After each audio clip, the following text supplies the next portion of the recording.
আসসালামু আলাইকুম।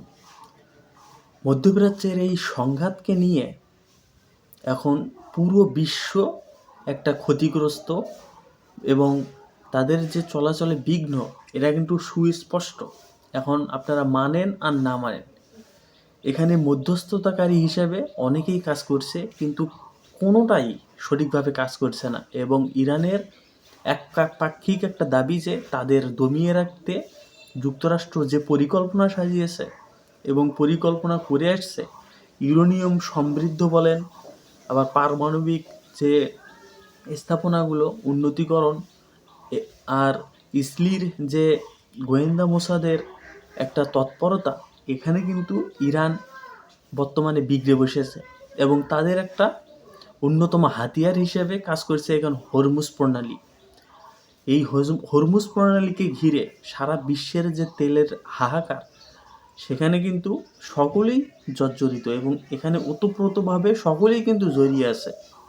এখন ৪৫ দিনের এই সম্ভাব্য যুদ্ধবিরতির একটা শর্ত নিয়ে আলোচনা করেছেন অনেক মধ্যস্থতাকারী।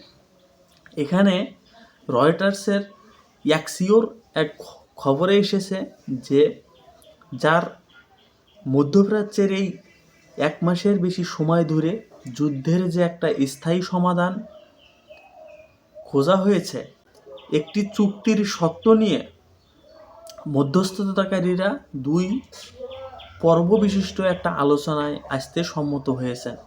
প্রথম পর্বে ৪৫ দিনের একটা সম্ভাব্য যুদ্ধবিরতি, আর তার মধ্যেই যুদ্ধের যে স্থায়ী একটা সমাধান নিয়ে আলোচনা চলবে এই প্রথম পর্বে। এবং দ্বিতীয় পর্বে হবে যুদ্ধ শেষ করার চুক্তি, বলছেন অ্যাক্সিওর ওই প্রতিবেদন। আলোচনায় যদি সময় বেশি লাগে তাহলে কিন্তু যুদ্ধবিরতির সময়ও বেশি লাগবে এবং সেখানে আক্রান্ত কিন্তু হবে সবাই। এবং এর ভুক্তভোগী শুধু ইরান না, ইরানের ক্ষয়ক্ষতি যা হয়েছে ক্ষতিপূরণ সহ পুরো বিশ্বকে এটা দিতে হবে। এবং সেটা হরমুজ দিয়ে হোক, ইরানের ওদিকে ইয়েমেনের যে ঘাঁটিটা আছে হরমুজ প্রণালীর মতো, সেখানেও কিন্তু তারা ইরানের পক্ষ হয়ে কাজ করবে এবং এতে ভুক্তভোগী হবে সকলেই। এবং এটা সুস্পষ্ট যে ইরান কোনো কিছুতে এখন তোয়াক্কা করছে না। আর এই রকম ঘাঁটি হওয়া সকল দেশের পক্ষে সম্ভব হয় না, কারণ তারা প্রায় অর্ধেক মৃত।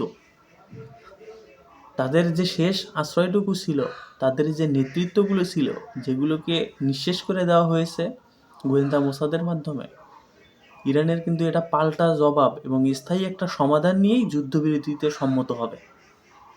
এখন দেখা যাক এই ২ পর্বের যে সম্ভাব্য যুদ্ধবিরতির আলোচনা সেটা কতদূর যেতে পারে। ধন্যবাদ।